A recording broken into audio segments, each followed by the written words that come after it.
This is the Cycle World Podcast. I'm Mark Hoyer, and I'm with Kevin Cameron, and we're here to talk about motorcycles again. This week, it's the California Hot Rod. What is the California Hot Rod? The California Hot Rod was a Ducati that was built by Phil Schilling and Cook Neilson for Cycle magazine. Cook and Phil inarguably ran Cycle magazine through its definite peak and heyday. Exceptionally great writing, large circulation, and they really transformed the magazine from whatever it was, which I don't know what it was because I wasn't around for that, but I was around for their version of Cycle, and certainly we have the archives here. We've owned the Cycle archives for a long time, and in that is the California Hot Rod. So the California Hot Rod was Ducati's V-twin. Of the 1970s, and it was 750 Supersport, and it was made into a superbike during the birth years of that class of production-based racing, and it was Ducati's first big motorcycle. There's lots to talk about here. Kevin Cameron worked for Cycle magazine, and it was Cook Neilson. I believe Cook asked you to write something about the upcoming season, which you did, and you seemed to do that in English, and it kind of went from there. I don't know. If I'm coughing like a 90-year-old with pneumonia, it's because I feel like that, but we'll carry on. Go ahead. Well, what happened was that I had written a sort of military strengths of the powers regarding the 1971 season and what the various brands might bring to Daytona.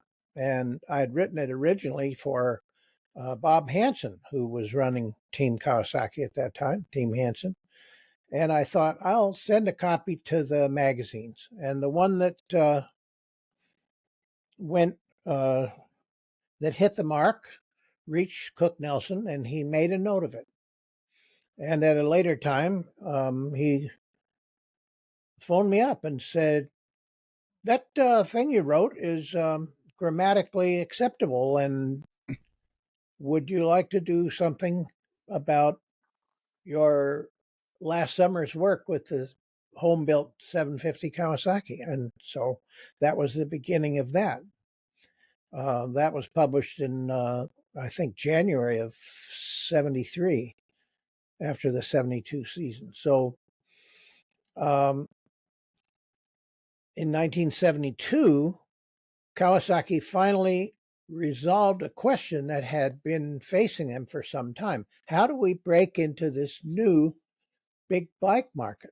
Because the Italian industry up to this point had served the Italian nation with 125s and 175s. It was a very vigorous 175 racing class in Italy. But they could see that 750s were the coming thing. What are we going to do about it? Well, they built their 450 Desmo, and being a single and not having a balance shaft, it had a tremendous piston shaking force. And you can't balance a single so that it's smooth. All you can do is cut the maximum force in half. So that didn't cut it. They decided, well, the English don't know how to build a smooth parallel twin, but we're Italians, aren't we? So they built one, and idling, it crept across the concrete shop floor because of the vibration. A parallel twin with 360-degree crank pins is a single as far as vibration is concerned. Yeah, GTL. So at this point, Dr. Taglioni realized that a real departure would be required, and he did what anyone could have done at that time, which is to look in a standard engineering text that lists the balancing possibilities for engines of all numbers of cylinders and configurations. And it turns out that with nothing but a crankshaft mounted counterweight, you can balance the primary shaking force of a 90-degree V-twin completely. What this meant was a marriage between Ducati's long adherence to making power through RPM and the new 750 displacement was perfectly possible, because if the engine isn't trying to rip itself out of the chassis, then, or isn't trying to turn the fuel in the fuel bowls of the carburetors into froth or break parts off, which has happened. Or make your hands numb. Yes. Or other things. Yes, other things. And then you got a going concern. And they built these things, and they entered the Imola 200, which was a Daytona style long distance race for big motorcycles. And you were there. Yes, yes, I was there. By the way. Yes. And but that was the introduction of that was sort of the coming out party for this motorcycle. That's right. For Ducati's forging into the big bike market and the V-twin, and it wasn't, Dr. T wasn't making some brand new engineering discovery. It's just like, well, we got this single that's doing this, and we've got a crankcase, and wouldn't it make sense to make a V-twin? And away he went. They made a V-twin, yes. And they applied their desmodromic valve and their bevel overhead cam and stuff. The thing is, Ducati had Bruno Spaggiari as rider, who was had a long distinguished history. They knew that Agostini was going to ride a shaft drive MV in the Imola 200. And they decided, let's add Paul Smart. So they phoned up Maggie Smart, who is Barry Sheen's sister, picked up the phone. No, he's not here. Who is this, please? It was soon amply clear who it was. Would he like to ride the motorcycle in the upcoming Imola 200? Well, I'm sure he would. So just mark it down as a yes. And when he came home, you'd like him to ride what? Where? Of course, yes, naturally. Yeah. So, air tickets were enabled, and Paul arrived in town, and there were the few of us, myself, my rider, Cliff Carr, Englishman, who knew Paul Smart, and Paul, we're standing in front of Ducati's glass van. Oh, it's beautiful. Tremendous sheets of glass you could look in and see, but not touch. It's like the windows of the great department stores before Christmas. So we have, so Phil Schilling went there with the art director of Cycle at that time, and they took cameras and a lot of black and white film.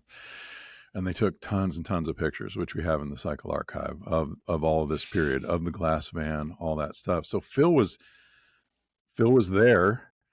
Imola 200, I mean, that was kind of a niche European race, right? Like that didn't really, it wasn't part of any series yet.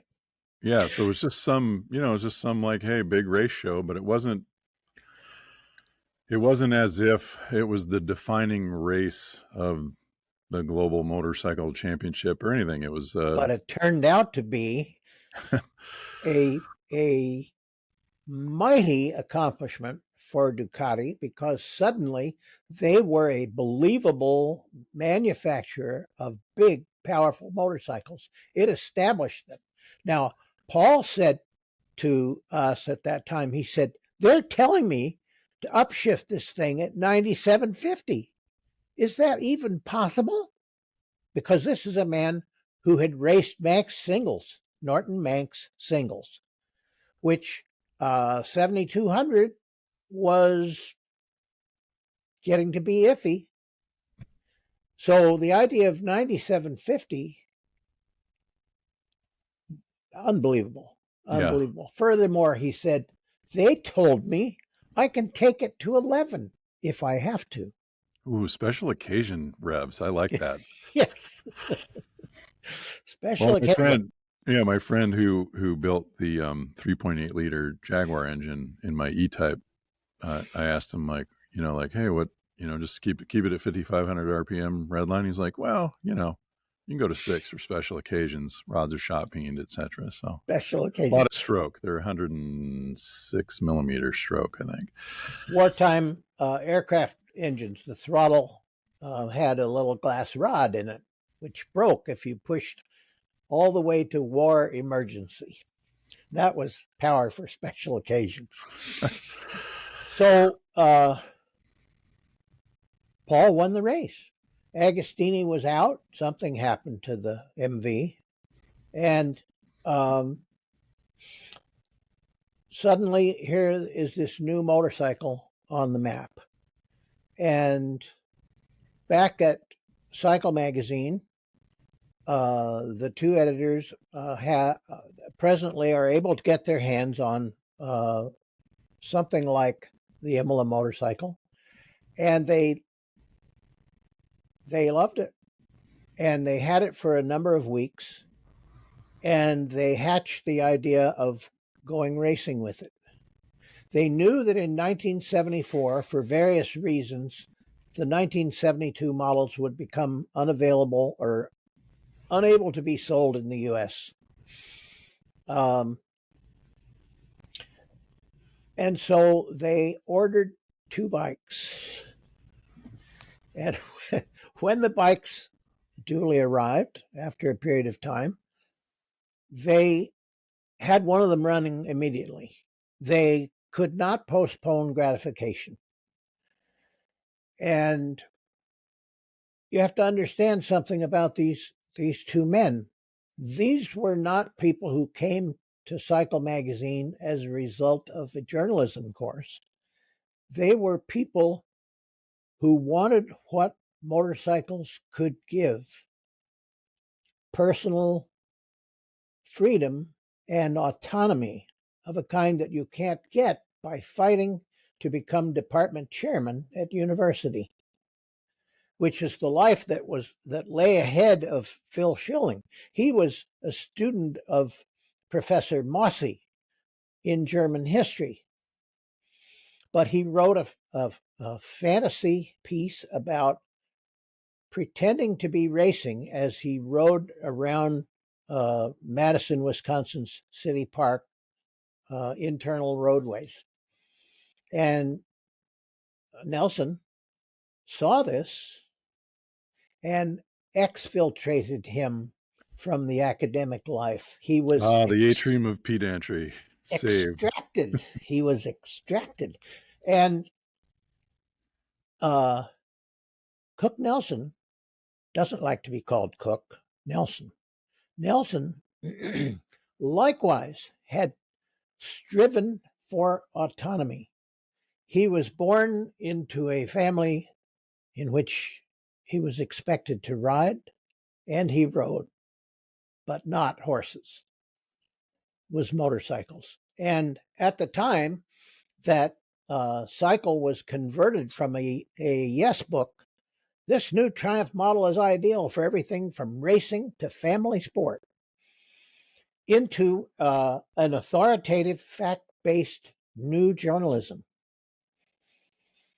which was their work. These two men did this. They Neilson had a Harley Fueler that he was riding and kept it in his New York City loft apartment. The magazine was originally in the New York orbit. It was ultimately moved to California. But here were two people who had escaped. They had become free agents, and they were so in love with this new motorcycle. They had identified by their road testing 3 motorcycles that they felt had promise: the La Verda, and what they called Z1 with cool shocks, meaning not that they were hip, but that they weren't hot yet. When they got hot, not so good. And the new Ducati 90-degree V-twin. And by degrees, they somehow persuaded themselves to put a toe in the water and a foot and a calf and up to the hips. And Neilson had not, to my knowledge, done any racing before this. He soon found out that there was a difference between hard street riding and racing, and he set about learning how to do it. And the series of magazine articles, Beyond Racer Road, described the steps by which he learned to be a serious threat in racing. And the two of them built a motorcycle that was intended for one purpose into one intended for racing. And those several Beyond Racer Road stories list the races, the modifications, the lightnings. Pierre Desroches came a couple of times and took things away, center stand brackets and all other unwanted material. If it's aluminum, let it be magnesium. If it's steel, let it be aluminum.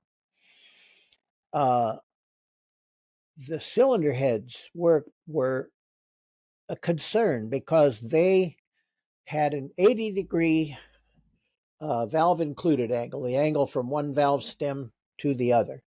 That results in a deep hemispherical combustion chamber that has a lot of surface area. And if you want a high compression ratio, that means there's going to be a lot of aluminum piston dome poking up into that chamber. And in that series of articles are cataloged all of the steps. More compression. Oh, we're dragging the right-hand pipe. Let's put on bigger tires. Oh, we're going faster now. Let's put on actual race tires. Oh, our critics are saying our bike is hopping and skipping. It's time for slicks. It's time for Morris mags. By all these steps, the motorcycle was transformed from a really nice sporting street bike into something capable of winning a major race, which it did. In 1977, Cook Neilson decided that although the Kawasaki's were expected to be very fast, they couldn't use their speed because they lacked stability. The harder you tried to come off a corner, the more the bikes weaved. And you don't want weave getting stronger. I saw Mike Hillwood at Mosport in 1967, the Canadian Grand Prix. Off every corner, mind you, he was winning the race easily because all Agostini had to do was cruise, and he would be champion for the second time. Off of every corner that I could see, it was yay, yay, yay, yay, yay. And that was the problem with warmed over street bikes.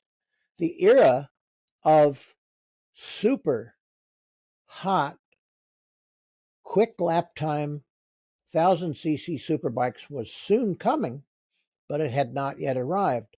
So in a sense, these two editors turned R&D engineers and racers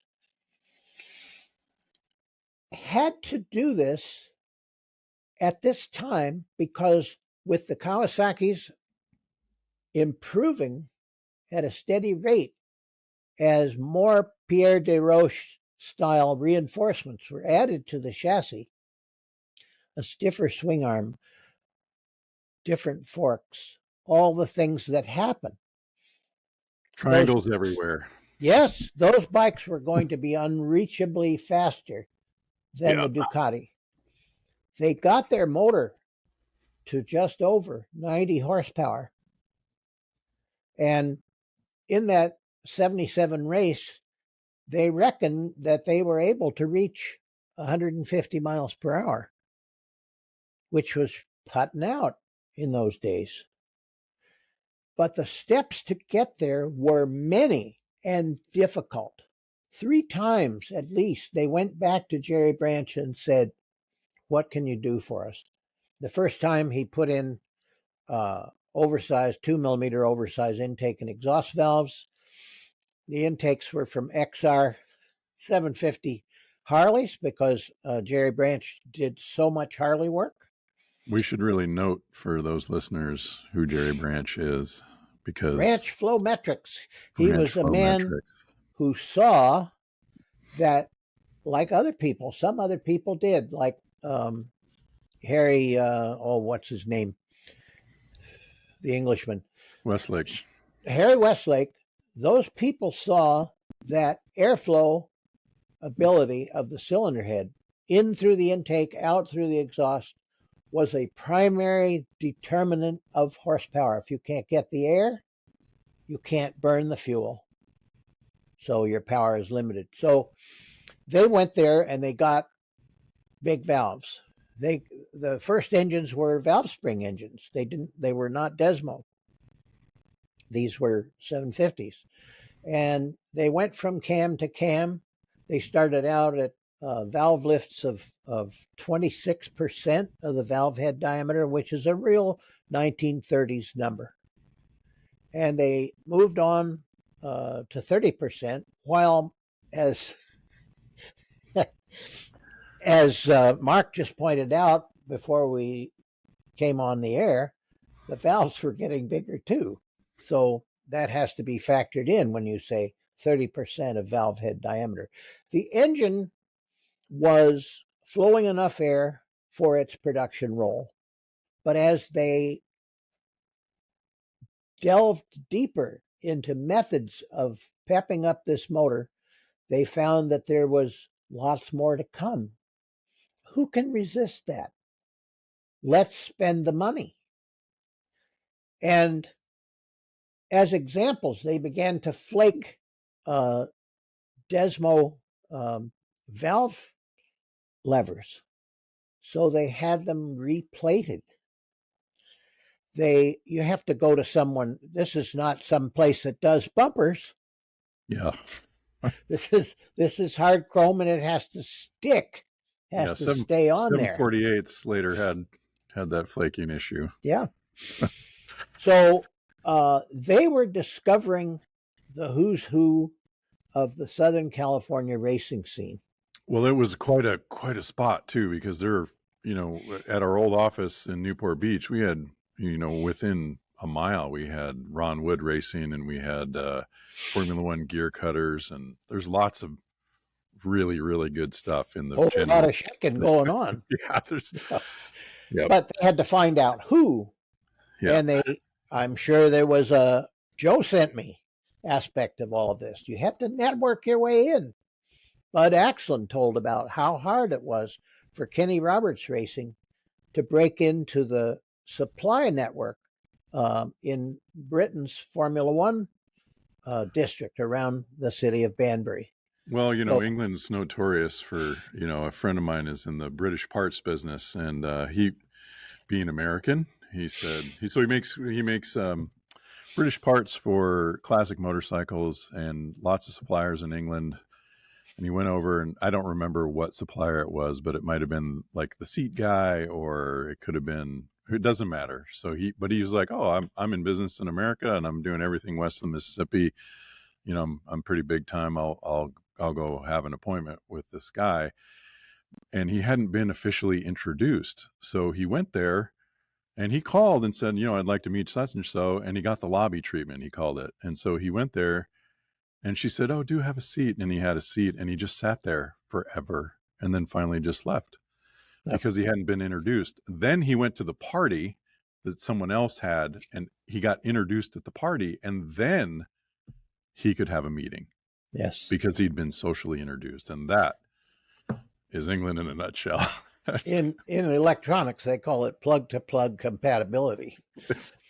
So all this while, they had little problems with gear shifting. some problems with defects detected by Magnaflux. Now, if there's a crack in a part, a tiny crack at the surface that is too small to see, they magnetize the part and then apply a liquid with magnetic particles in it. And because there is a discontinuity in the magnetic flux within the part where the crack exists, some magnetic flux arcs up out of the metal into the air, kind of like fish jumping, these little loops. And the magnetic particles align with that, and there they are. They're saying, there's a crack here. So they were having this problem, but they had so many other problems that they couldn't really bear down on that one. One of the great things that happened to them in their next to last year, I think it was that Kenny Roberts rode their bike. And of course, Kenny was from the Formula One of motorcycling, namely 500 Grand Prix, riding two strokes. And the people in that group called four strokes diesels because they were, like the famous Parkway in Boston at rush hour, heavy and slow. So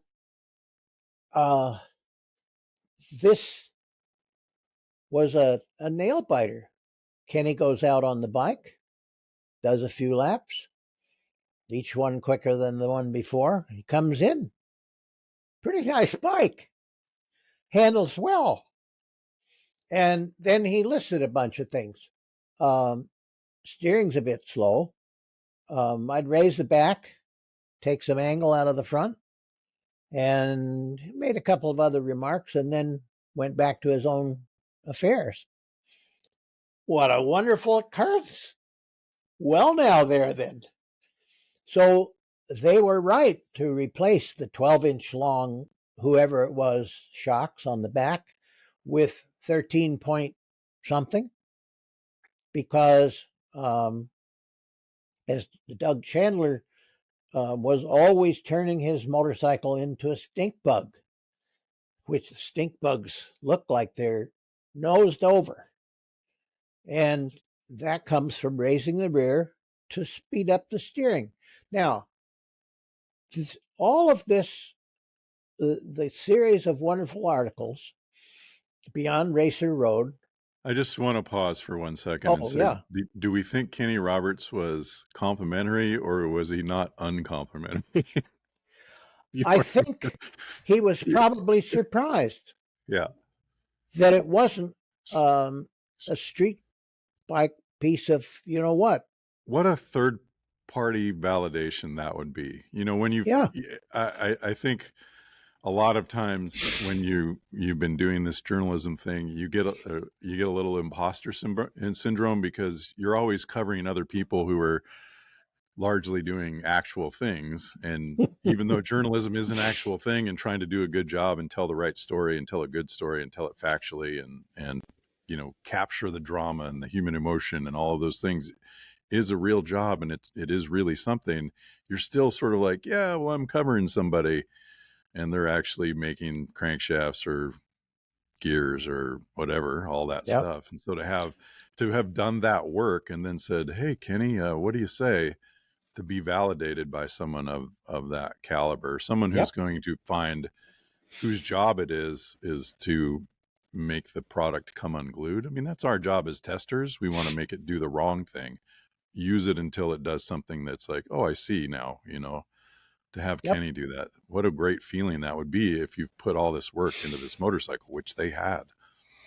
Yes, they certainly had. And let's not forget that this motorcycle had the problems of its age, of its period, because everyone in the world was still under the influence of Gilera and MV, whose engines were back against the rear tire.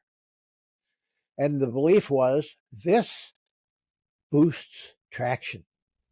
Now put the engine back, this boosts traction.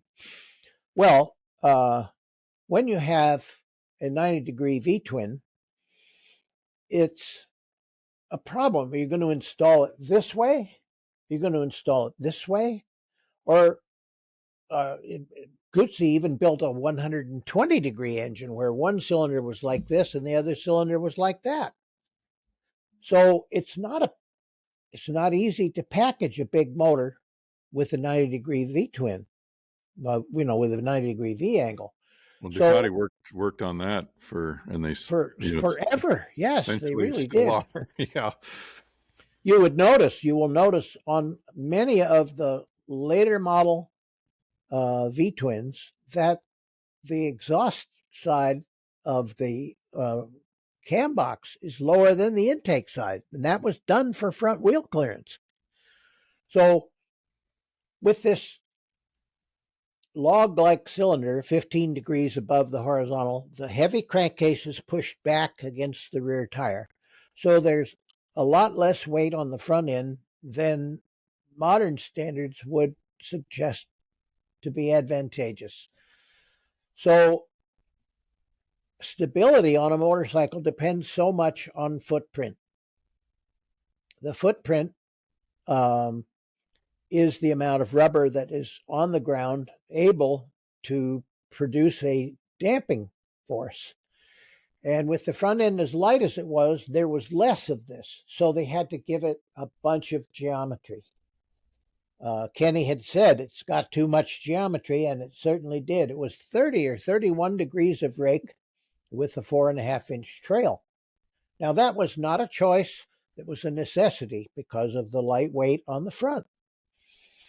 That made the motorcycle into a corner speed vehicle because you couldn't make sudden adjustments if you didn't have the weight on the front to give you the control authority necessary for those adjustments. So you're on rails, as they used to say. Locomotives actually are on rails. And you're going to have to be close to the grip limit all the way around the corner, where the point and shoot guy brakes, twitch the motorcycle around, gas out of the corner. He's at great risk for a very short time. Yeah. That's the great advantage of point and shoot. If you've got the power to recover through acceleration, a satisfactory exit speed. Think of a football. That's what I want to, it's how it was useful for me to do a couple things and learning to kind of pick up my pace to a new level.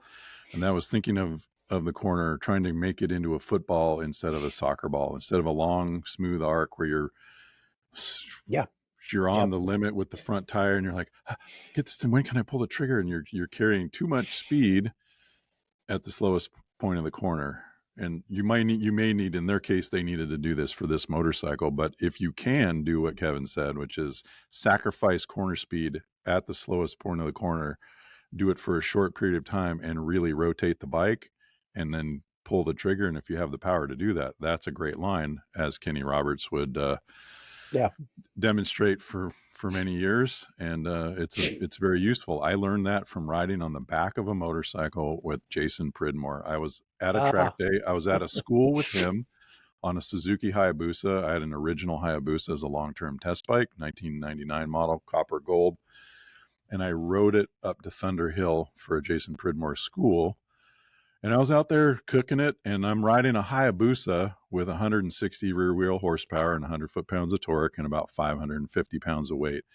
I'm riding that on the front tire because that's how I learned to go the fastest. And so I'm like through all these corners, and I'm doing that, and then I'm not really taking advantage of my exit ability by turning the bike. And Jason rode around. He says, let's go for a ride, which is what he would do. So I hop on the back on like a Suzuki Katana 750 or 1100 or something, and went around. And I was like, oh, I mean, I'm big, dude. I'm big, and I'm on the back, and Jason's not exactly small either. So we're like footballed on top of this thing. But doing that corner, sacrificing that and pulling the trigger, it just turned the light on, and I went out on that Hayabusa, and I was like, wow, seconds a lap faster. Yeah. It was cool. Anyways, Yeah. that's what we mean. Football shaped that corner if you can. Think about it. So that was the principal drawback of the motorcycle was it's difficult to get weight on the front end with a 90-degree engine. And Ducati would wrestle with that from the 851 Otto Valvole onward. And eventually the V4 is a much less tall engine and it packages better in the class MotoGP, where everybody but Yamaha has a V4. So that was one of the things that they had to overcome. So they would get to a certain point and they would go to the drag strip and say, let's get a baseline here. So there's so many seconds with such and such a top speed. And they're going to pointing out Cook Neilson was racing Nitro Sportsters, so he's no slouch at the drag strip. He's got clutch technique, and he was racing. I think one of the great lines that Cook wrote for us was about his XLCH and running Nitro, and what he called Nitro was the golden tressed engine torching bitch goddess. It was magnificent. So he's no slouch. Like, it's a very good test because Cook can throw the clutch and go. And then they're constantly racing in ACA and whatever regional California events they can against the people who are the national guys, namely Reg Pridmore on the torque-rich BMW and whoever happened to be riding the Yosh Z1. Well, Reg was also a beneficiary of this period in time where a BMW could win superbike races for the similar reasons that namely the power wagons. Neilson talked about this once. He said, I was really annoyed with CB750 because you rode it hard and you had all these problems. So one day I'm at a new model thing and there's all these engineers, and I go up to this guy and I find out that he's a chassis guy. So I say, what's with your motorcycle that it has all these terrible problems? And of course, this was in the early days when Japanese engineers were anxious to please. They didn't realize the power they would soon have. And that they already had. Well, they did have it, but they weren't using it. Yes. Yeah. And he said, you're talking about handling? I am a chassis department. You must talk to handling department. I think it was an interesting period of time because Japan's ascension to primacy was through organization and testing and taking, looking at what's there and trying it and then evolving it, and I think imposing a structure that maybe we hadn't seen before. And so you had these separations of departments. And I talked to a guy at Suzuki once. He was the I believe it was Mr. EO, and he was leading the project for GSXR circa 2006, the 600 and 750. And I said, well, what was your first job at Suzuki? And he says, I designed brake levers. Like only brake levers, not the master cylinder. Like he would get a spec on like the cylinder, I'm sure, but he was just designing a brake lever. That was the first thing he did at Suzuki. Not that was his only job, but it was like, here you go. Do this. And I think that structure is useful. They also said to him, our motorcycles are very handled very well at US speed limits. What's the problem? Yeah. Well, that's the job, is to make things come unglued. Yeah, That's yeah. And of course, the thing is that in a densely populated nation, there is a value placed upon getting along that does not function here in the U.S., which is why people. A friend of mine said it was John Owens. He said I rode from Boston to Providence, Rhode Island, at 150 miles an hour, and he said I got there, and I was just knackered. I hadn't an ounce of energy left because having that squirrel-like vigilance that's necessary when you're going so much faster than the traffic around you. It's a madness. It's a madness. But many Americans are interested in such things, so they must have motorcycles that are competent under it's the best kind of fatigue, circumstances. though. Having a long, hard, fast day riding a motorcycle at speed. That's a good fatigue. Feels good. Yeah. So Neilson was trying to push the idea of motorcycle handling as a value to be sought, as a sales point, as an advantage, and it would not really happen until Interceptor 84, 750. man. Yep. 83, 83, Yeah, 82, 83 it was. 83. Yep. And they brought in something like 1,200 of them, and poof, they were gone. And nobody understood it. So they did a little asking of questions here and there, and they said, thing handles so bitchin', man. I had to have one. So where did that come from? Somehow. Came from people riding Libertas is where it came from.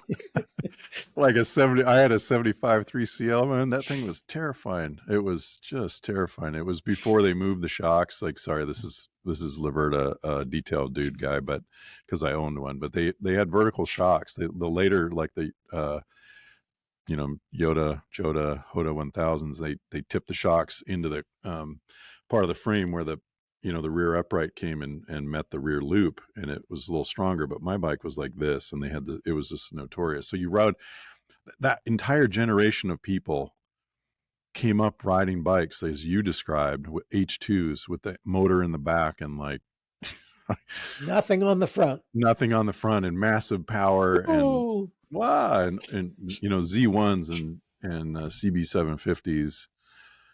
And so what a revelation, because everybody's riding them and they're coming unglued, and then you finally get a bike that does something wonderful. Like it's the first time you ride on slicks, the first time you ride on an incredibly well set up Öhlins fork, or like I rode an OW01 Yamaha with Öhlins suspension from the homologation special circa 92. Low production. It was their super bike, and that revelation of quality damping was shocking. It was like, what? Who's been withholding this? Well, what we have to remember is the story frequently denied that when Halewood was summoned to ride the 250cc6, there was at the time, but is no longer, a pond at the circuit where the testing took place. And he came in from test riding, and he asked the mechanics to remove the rear shocks, whereupon he walked over to the pond and threw them in.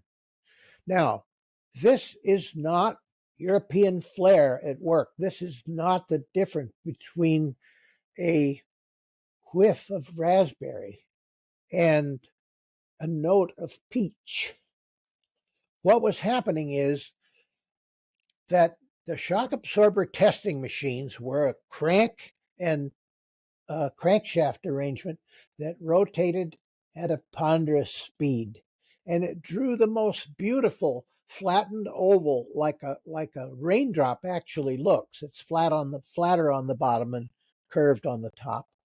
beautiful curves of force versus velocity, and they handled terribly because the compression valves were orifice limited. They got into the V squared sudden spike to infinity of damping force. Well, the machines weren't working in the shafts, the actual shaft speed. Actual shaft speeds. And when I was told by some of these people in this field, they said, when we built a testing machine that could actually move the damper rod at realistic speed, everything broke. It broke the dampers, it broke the machine, and we realized that we had a problem. So if he actually did ask for the shocks and took them over and threw them into the pond, it was for that reason, because at the speeds that he was going, compression damping was spiking to infinity. And people who rode Daytona on that vintage of shocks said you always made the upshift at the transition between the infield at turn 5 and the banking, because that would take away one thing that was yanking on the rear suspension and possibly contribute to a little less unpleasantness. But when they got the new damper technologies arrived, where they used a variable orifice for the compression valve and for rebound, mind you, a variable orifice valve which got bigger as shock rod velocity increased, it clipped those infinities off and made them normal. So yes, I hit a bump. So what? Not, I'm in orbit. I hope I re-enter successfully. So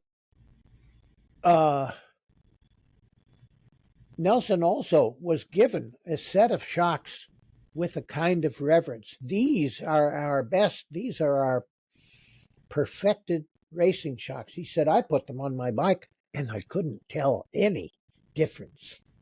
It's because the transition had not yet happened to variable area compression valves that did not go into orifice limitation at high damper rod velocity. We did a whole podcast on V squared and how damping works, if you want to go back in time, because I'm always, whenever we start talking about this, I just want to talk about it again, because I find it so fascinating, like a damper rod fork, that if you make the orifice a certain size, and if you make it small enough to work at low shaft speed to get rid of wallow in the corner, it effectively disappears when the shaft speed goes up, because the curve goes straight up. There's so much friction that the hole essentially no longer exists, and it just goes bang on anything that you hit hard. And if you make it big enough to work in the range where the shaft speed is good, then you have no low speed damping. That's why valving is like great. Valving is great. And then there's the whole philosophy of like, Gil Valancourt at Works Performance, the way he built his valving, he liked to use a combination of like ball check valves essentially and some V squared. But if you talk to like Paul Theed at Race Tech, like he wants no V squared. He wants everything controlled by a valve. He's going to make a valve cookie that's this size inside the fork, and he's going to make as much of that. Like it's just going to be, all the aluminum is machined out so that the shims are doing the huge. Yep.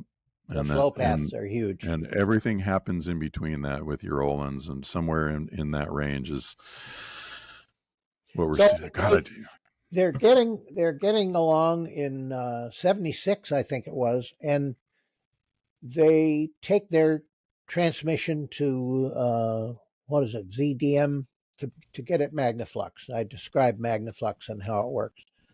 And it came back essentially everything is defective. There are cracks everywhere. So what do? Order a new transmission and have the same process again? Not so good. Now, mind you, it's not because the transmission was garbage. It's because the transmission was made for a different duty cycle.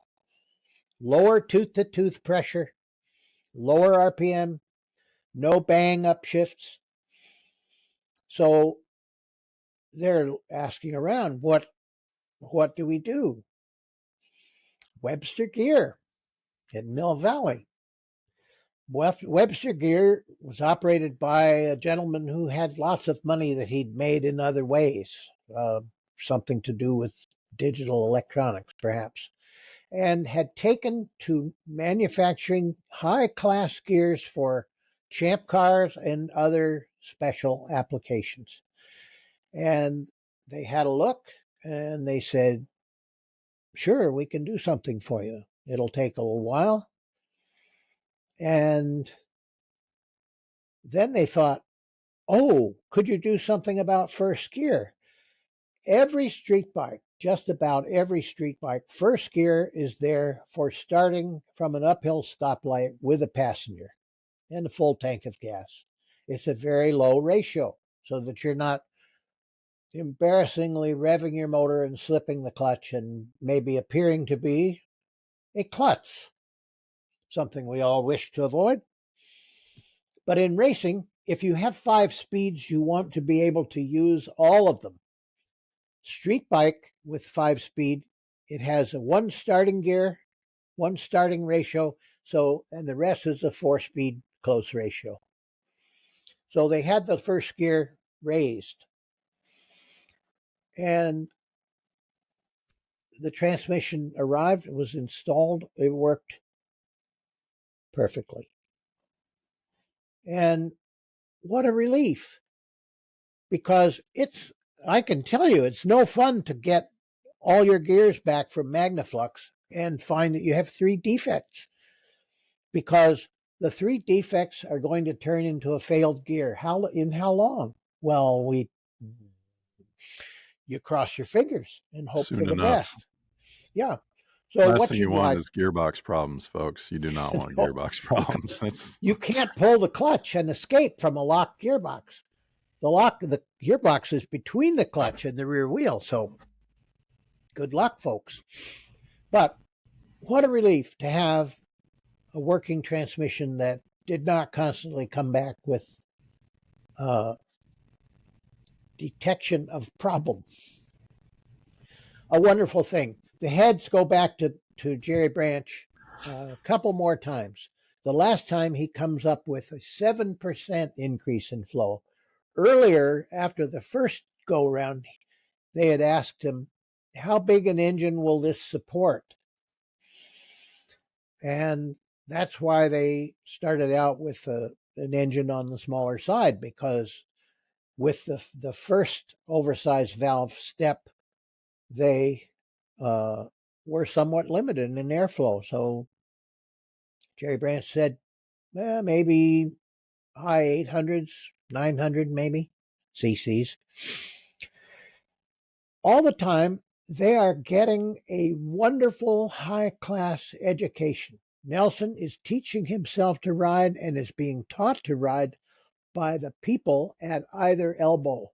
Teachers at either elbow, and one before and one behind. Take it all in. Learn the lessons and reproduce them with your own solutions. Anyway, good old Phil is attending to the engine tuning, setting the timing, jetting, what have you. And all the time, improvements are coming. They're lightening it. They are going from KR83 to slicks. They are making all these steps. Meanwhile, Neilson is having to adjust his riding to the constantly different motorcycle. Now, we've all heard about how Mick Doohan, when he was riding Honda's NSR 500 two-stroke, told the engineers, I do not want any changes made to the motorcycle of which I am not told. Because my job is to win races. If the motorcycle is different every time I get on it, my problems become all the greater. So Cook Nelson was not a professional rider being handed a racing tool that had been raised to the highest level of excellence. He was a student rider trying to improve his lap times while the motorcycle under him got stronger and stronger. So in that final race, that Daytona Superbike race, 1977, he decided that what he was going to do was not worry about the others. He was going to get the best start he could, put his head down, and do 10 laps, and then look. And it seems to have worked. That development story that you talk about him improving his riding and improving the bike at the same time is super classic, and it's a lesson for anyone who wants to ride fast. And that is, yes, prep your bike. If you're going to the track, prep your bike, bleed the brakes, inspect, make sure your axles are tight, your wheels are on the right direction. It happens, folks. Do all the things that make it personal tech inspection. Make it safe, and make it the best you can make it. Change the oil in the fork, anything. Just get it ready for the track, and then you have to ride that bike until it does something wrong, and then try to solve that specific problem and keep doing that, and you will end up an excellent rider. You don't start off like, oh, I'm going to buy this bike and I'm going to throw $12,000 of suspension at it. Like that, it's not wrong to do that. Like if you could do that, great. But it's actually better to find the flaws and try to correct the flaws. Use the motorcycle, advance your riding before you go out and spend 12 grand on suspension or whatever. In the end, Neilson said that the motorcycle that they were doing all of this with, and I quote, was the most functionally superior motorcycle that has ever been produced for public consumption. Now, is that a selling review or what? Buddy, wow. And of course, being magazine editors and constantly reviewing all the motorcycles available, this is an authoritative statement. So, Ducati remained sort of under the umbrella of European flair, but this success in the U.S. made it a serious motorcycle in America in the same fashion that Paul Smart's victory at Imola had made it a huge statement that Ducati has arrived as a big motorcycle producer in Europe. It had the mystique, but it had it'd been validated. Race-winning validation, yes. This is legit, and it really is. It established the brand in the United States.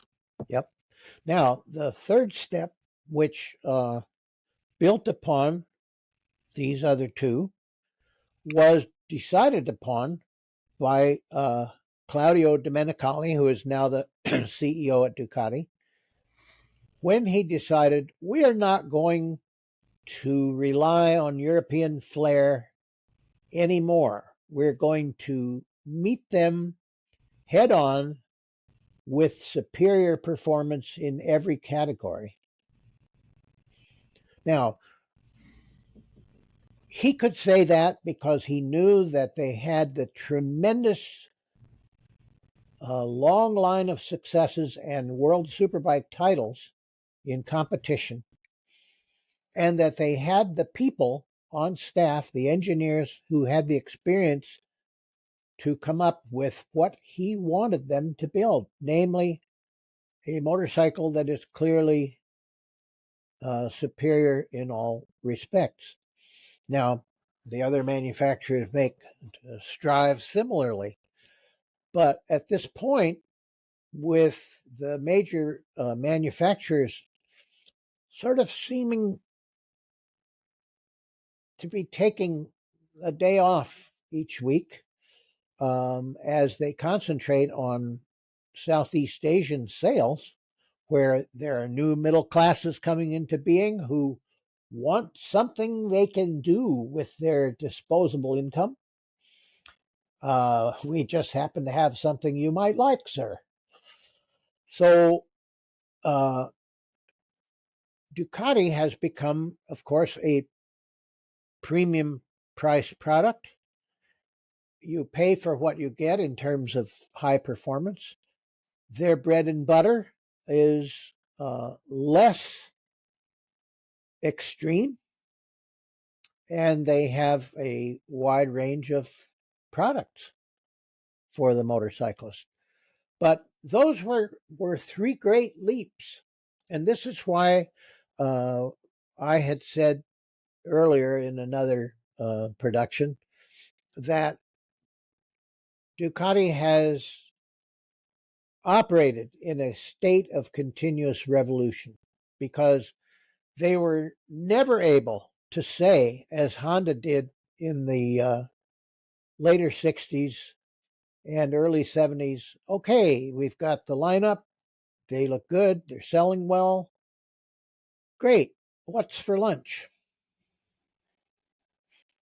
Because they were always tackling the next peak. And it's become a habit with them. Yeah, 2008 was a defining moment for Ducati, just in what you were describing about we're going to hit them head on. The 1098 was really, they changed final drive gearing. They had been, talking to Andrea Forni, who was their head test rider for a long time. I rode with him on several press launches, and really cool guy, fun to talk to, very practical. And he's the guy who told me about their frame development, where they would build the trellis frame for the new model, and they would overbuild it, and then they'd start taking tubes out until the test rider complained, and then they'd put the last one back in. Kind of like maybe a little bit of showmanship there, but yeah, 1098. Anyway, their bikes were geared for top speed. They would put these sort of ideal ratios so that the bike would achieve a maximum top speed. And the 1098 was really geared. We're going to do like a 10-second quarter mile. We're going to just hit you right there.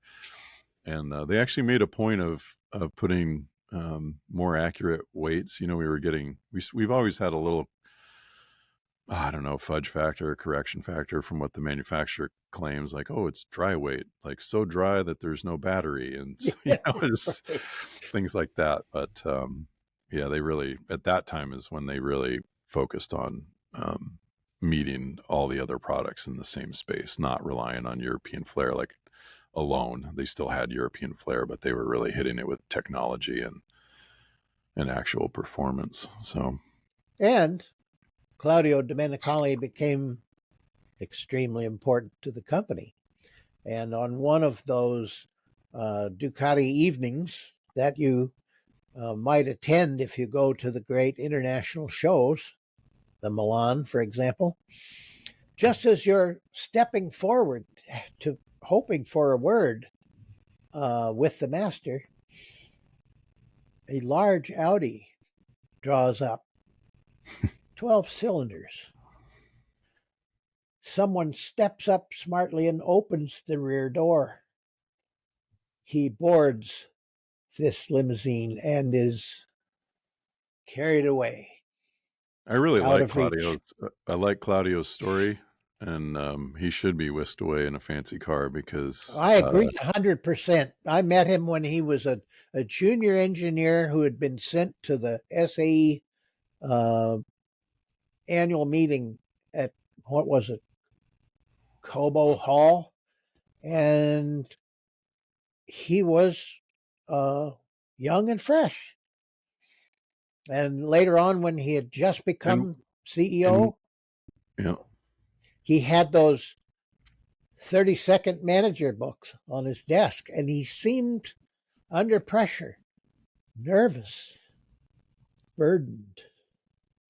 And then when I had another opportunity to speak with him a couple of years later, he seemed much more himself, more relaxed, more confident. And I remarked on this because I felt that he had done himself a great favor. It's all very well to bear the mantle of responsibility, but if it makes you feel itchy,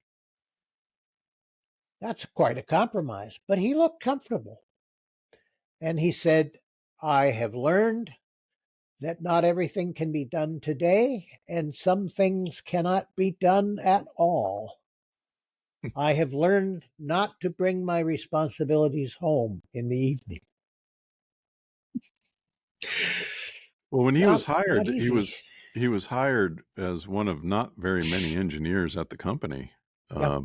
as I recall. I mean, a small number, and there he was. And so, look at him now.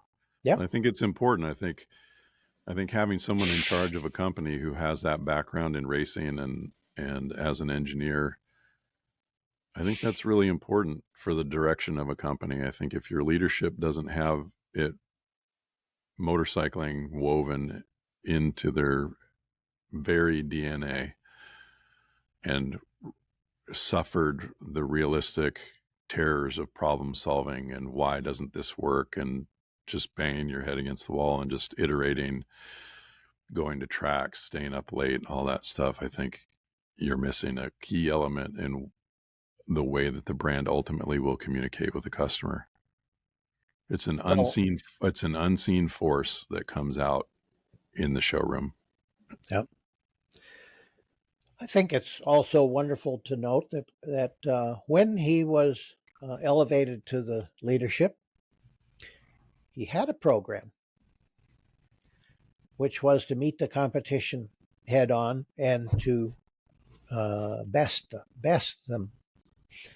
And so quite often when some people are elevated to the high center chair, they are lost for some time because they hadn't imagined it would ever happen, and they have no program. Not so with Claudio. So California Hot Rod, we ended up something on the order of 67 pounds lighter than stock. Does that sound about right? Yeah, 67 pounds, about 90 horsepower. Your Yosh bike at the time was making maybe 117. Yeah. But it didn't turn. Didn't turn as well. Let's put it that way. They were still trying to figure out how to make that bicycle frame and all that work. And so this beautiful moment in time taken advantage of by BMW as well with Reg Pridmore. This beautiful moment in time where lightness, power, and good handling coalesce. Stability. Yeah, let's call it. So we're not puckering down the front straight, weaving. What a story, and what amazing folks, bringing, they really brought a literary flair to it, and they were having a good time, and it sounded like it. Yeah, that's the best thing possible. That's what I try to talk to. Imagine this, working 8 hours at the magazine and then trying to put as close to 8 hours into this project as possible. This was not going home, having dinner, dandling the children on your knee, and then going down to the basement to fuss with some cylinder head. This was a second job. And they did this over a period of years to get this motorcycle into the condition in which it won the Daytona Superbike race in 1977. So, thank goodness. No wonder. It's related to the day job. That's what's so great about the job period. Yes, true. It's like we do a video over on motorcyclists that I did called Motorcyclist YouTube channel called Ran When Parked, and I went in the shop and I messed with a greasy old XS 650 that hadn't run in years, and I got it running, and I took it for a ride, and then next time we're going to put a clutch in it, and we're going to do all this other stuff, and I have real joy with that, and we think it came across in the video, and that's all we're trying to do, get it across in the story. I love doing this. Let's be honest about our evaluations and critical where necessary, celebrate the joys, highlight the failures, and wait for the next model to come out. Well, that's California Hot Rod, folks. Thanks for listening. Octane Landing sponsors this episode, as it does many of them. Check out the link in the description. You can get pre-qualified for a loan, or potentially pre-qualified. So check that out, and you can take that to your dealer, same as cash. You can get a real offer. This is a real offer. It's not some notional offer. It's like you can go through the process and put your information in and get a real offer on how to buy a bike. So click the link and check it out. We wouldn't be here without them. Yep. We'll see you next time. Thanks for listening.